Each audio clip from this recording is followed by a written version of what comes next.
Grabe, ang ganda ng kinalabasan mga kabonsai. Good day mga kabonsai, isang mapagpalang araw sa ating lahat. Sa video na to ay i-workshop uli natin itong Ficus nana. Kung matatandaan nyo ay binlog ko na to last year at kinatback ko.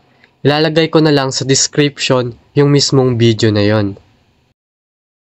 Ito at simulan na nating i-workshop. Ayan, linisin ko lang yung paligid at after nyan ay magde-defoliate na ako. Kung napansin nyo nga pala mga kabonsai, sa 1 year na tinagal nito ay medyo mahina pa yung paglarga niya. Kaya naisip ko na din na ayusan to at irepat mamaya. Dahil kung tutuusin ay dapat mas malago pa to or mas malakas kasi ficus to. Isa na din sa nakita kong dahilan ay root bound na to at pangit yung lupa na ginamit ko dito. So ayan, defoliate lang natin para mas mabilis makita yung sanga at mas madaling wiringan. Sa part na to mga kabonsai ay binrush ko lang din pala tong ilang sanga at yung pinakapuno kasi merong mga sapot-sapot ng gagamba. At ito, tanggalin naman natin yung ilang wiring dito sa mga sanga. Pagkatapos ay branch selection na mga kabonsai at eto, pinamimilian ko na yung mga gagamiting sanga. Ayan, itira lang natin yung mga kailangang sanga para makapag-focus na doon yung lakas ng halaman. Yan, tapos na nating pamilian ng sanga at kung makikita nyo ay medyo lumalabas na yung forma ng katawan niya. At ready na to wiringan. Sa pag-wiring naman mga kabonsai ay inuna natin tong pinaka-baba or yung lower branch or yung first branch.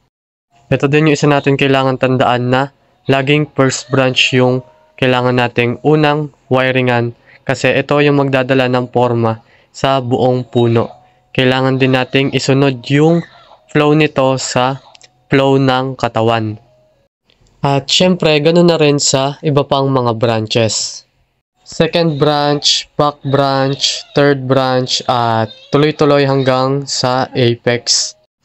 Yan, at unting-unti nang nabubuo itong natin, first branch, at susunod ko na rin tong second branch.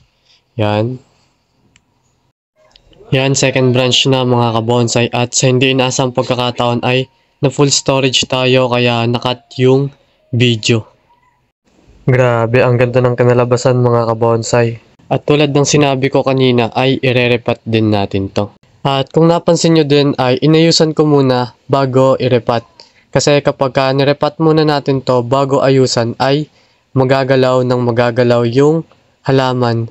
So possible na ma-stress to at mapigilan yung paglago at pagbawi dahil sa mga naputol na ugat.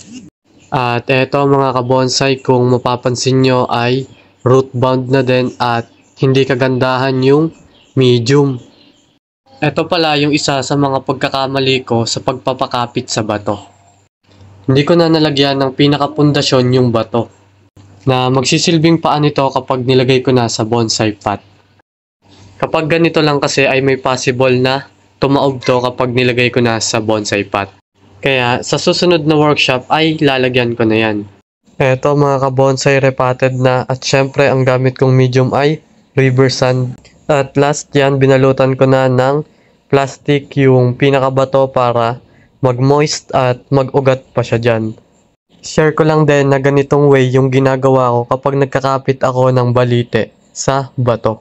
Finally, natapos na mga kabonsai at pa-wild na lang uli. Dito ko masasabi na kapag pinagtiyagaan mo ang isang bonsai ay mas mapapaganda mo pa ito. Share ko lang na itong Ficus nana na to ay nagsimula lang sa cuttings at pinagtiyagaan kong ikapit sa bato. Yan yung itsura niya dati at ibang-iba na sa ngayon. Share ko lang din na itong Ficus nana na to ang kasama ko sa picture sa profile ko ng aking FB page at sa YouTube. Kaya kung hindi ka pa nakasubscribe dito sa ating YouTube channel ay mag-subscribe ka na at i-follow mo na din ako sa aking FB page. Sana na-inspire ko kayo sa video na to. Salamat sa panonood.